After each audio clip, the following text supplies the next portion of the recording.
Okay. And if you want to, just take your foot off the gas pedal, and it'll do the rest for you. Okay. And in fact, you will also notice that the steering wheel does a little bit for you. Actually, you may notice that it's doing part of the steering for you, so it tries to keep the car in the middle of the lane for you. So that's our steering assist, and that's combined. I'm not even guiding it anymore. So yeah, actually, I mean, this is quite a steep curve, but actually if you try to take your hands off the steering wheel, you will actually notice how it's keeping it there. This is so strange. Okay. If you're doing that now, maybe So you pull over to the right-hand side now without using the turning signal. Well, now you're going actually rather quickly, but you know, if you were doing so like you're being inattentive and just pulling over slowly, you can do that now in the, for example, you see how it wants you, and now pull back over to the right-hand side actually, and try the same thing, just very slowly pull over the solid lane. The solid very slowly. Okay. Oh, so and now now it's not only warning you, it's also, since you're not reacting to the warning, it's actually pulling you back into the lane with a single-sided braking.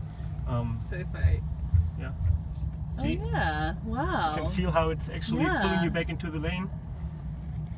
And we've been doing that in the last generation of the S-Class as well.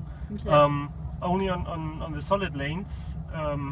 Because broken lines is something that you pull over all the time, more or less, and people would get annoyed if we. And actually, it's also might be dangerous if we always pull them back. But now, what we can do with this car, because with the stereoscopic camera and the radars, we're not only looking at this lane, but we're also looking at the adjacent lanes. So now, what we do is, if somebody would, for example, be passing you on the left-hand side very quickly, you were pulling over the broken line. Pulling over, the car would also recognize it. It would look back. It would see that there's a car coming from behind, and then it would pull you back so that you're not running into that vehicle. Okay. So it's reducing my speed right now because I'm not braking. Exactly. Well. See? What the hell?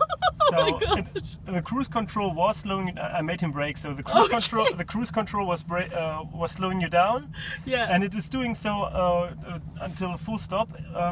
But since he was really braking rather hard, it also gave you the warning, because it was a risky situation. So it's not normal comfort braking, but it's already a risky situation. So it gave you the warning, and in fact, at that moment you reacted right. You put your foot on the brake pedal, and then it automatically adapted the braking power to the calculated braking power. So it brought you to a full stop at the right position. In fact, if you wouldn't have reacted, then the car would have done the braking for you. Yes.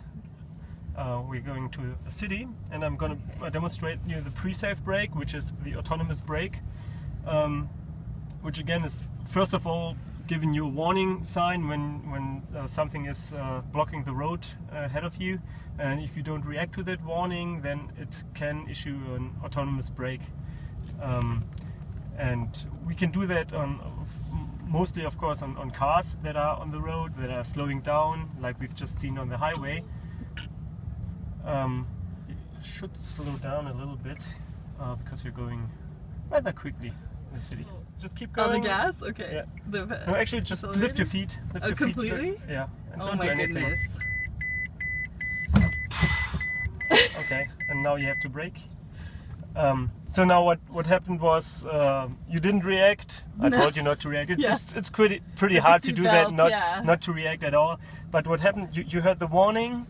You didn't react to the warning. Then the car started with a partial braking. That was the first little notch we felt. And usually, and that's when the seatbelt tensioner kicks in. And that's actually when most people react, because you first have an audible warning, and if you don't listen to that, then really if that haptic warning kicks in, then everybody reacts and steps on the brake. 95% of the people do.